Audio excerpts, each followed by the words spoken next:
Hello, so my name is Connor Simmons, and I am now about to start my service learning project presentation, which my service learning was based at the Houston Food Bank, which is located in Houston, Texas, which is a huge food bank that is sponsored by Houston Texans, which gives back to a lot of the community in Houston. And so, to move on, let's look at some of the background info and some of the biography at the Houston Food Bank. In 1982, it was founded by Joan and Stanford Alexander.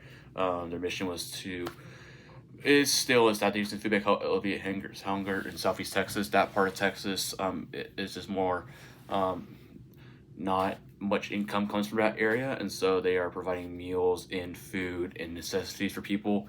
Houston Food Bank is not just food. From working there, they do stuff like like hygiene products, medicine, stuff like that to make sure people have what they need in order to live a weekly life, and so they can help out with that. To help combat those needs of food other necessities, the Houston Food Bank distributes the essentials to more than 1,600 community partners, either churches or food bank, other like smaller food banks or food pantries, to help distribute to these people so that these people can come and get their essentials or whatever. And they serve 18 counties in the Southeast Texas area.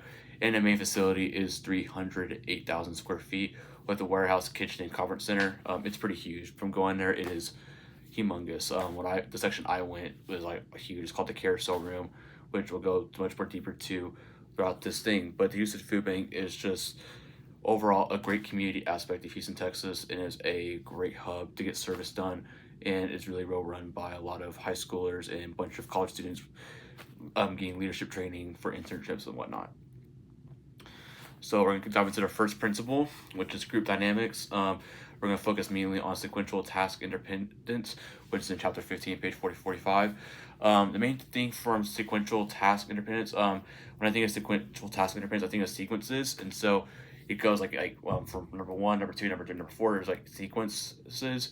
And so it can like, in order for one to go to two, one has to be done, or for two to go on, and for three to go on, two has to finish to go to three. And so that's what I think about when it comes to sequential task independence. That's my way of defining it. It's just for one group to move on to their task, a prior group must do their task first.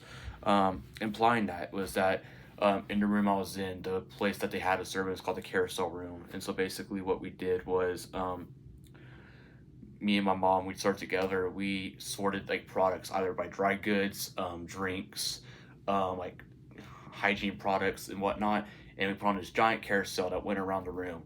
And there's these people in the back of the room. Once they got our bins, they would get the bins off the carousel and put it in boxes based on like dry goods and whatnot, so that it can go to the storage room where they can put on pallets and then wrap this pallets of saran wrap.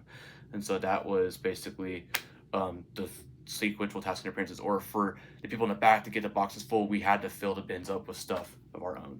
And so that's sequential task independence. Servant leadership is principle number two, the nature of leadership.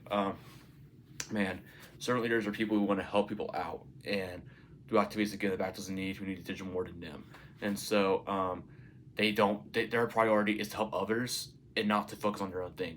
And so my thing is the people there who were serving us, the leaders, the people who were working there, were servant leaders. The lady who was in charge of us, she was a 17-year-old high school student who was part of a leadership training program, and she was doing this voluntarily. And so she was in charge of leading us in this operation of loading the carousel, getting stuff off the carousel, and stuff like that. And so she did a good job of leading us in that and doing so for her own good and making sure that we were doing what we were supposed to be doing instead of doing so for her own benefit. And so I think that really displayed really well on how she served us and how she led us so well in that nature as a servant leader. Principle number three is the nature of motivation. Pro-socially motivated behavior specifically. It's behavior that's performed to assist others and do it for their benefit and not our own. And so I think that goes a little bit differently than servant leadership. I think for me, this goes towards me and my motivation to do this service, because in my fraternity in Pi, we do homeless ministry. And so it kind of connects with that in a bit. I'm kind of really motivated to help as many people in need as possible, no matter how big or how small.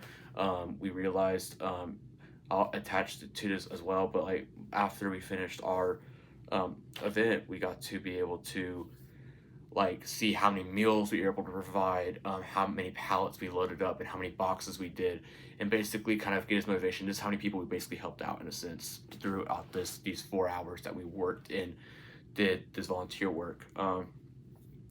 But yeah, we got to help use the food bank by being able to help them get people food, get people meals, and by being able to help those people with meals get served. And even though everyone there's a Christian, I get to honor Christ, and I get to serve people and get to love people well. And so a lot of people were there because they wanted to help. Like they didn't need to, they wanted to. It was a lot of people I talked to who just wanted to because they had fun at the Houston Food Bank before. They've had a great experience there. And so that really motivated me a lot to be like, okay, I want to start serving here a lot more. So every once in a while, I'm probably gonna go back and serve the Houston Food Bank. And an impact, the personal impact this had project on me is to be able to work at a giant nonprofit. I've worked at smaller nonprofits like HAM, which is in local missions by my house in Humboldt, Texas. Worked at Mission Arlington. About to do an art calling service day in November. But working at a Houston food bank like this, where it's huge and it's well known throughout Houston, was something new to me, because there was many moving parts, from wrapping food to prepping food for people, like for the kitchen, or doing what I was doing was like moving stuff around, sorting things and getting things loaded onto pallets so that they can go onto trucks and get sent to different distribution centers. And so there was different moving factors in this industry and this food bank that I was working at. And so they've had a lot of people separated and all that stuff, which made it awesome. And so I'm seeing like how there are many moving parts in community service and this food bank is that there's nowhere, they always need people. So its personal impact is that people want to be there and they want to serve. A career impact for me is that being in sports management, a lot of that has to do with community outreach, especially the Texans. The Texans actually sponsored Houston Food Bank, and so the Texans make it a priority to make community outreach an important thing, and especially having J.J. Watt, one of the star players back in the day, donate so much, raise so much money for Harvey. It impacted me because I want to be able to give back to the community any way I can, and so being able to work in sports where community outreach is really seen upon, where people give back, athletes, staff give back to community, this has really opened my eyes to that and be able to motivate me more to give back to the community, which is what this project has helped me do. So thank you. That is all.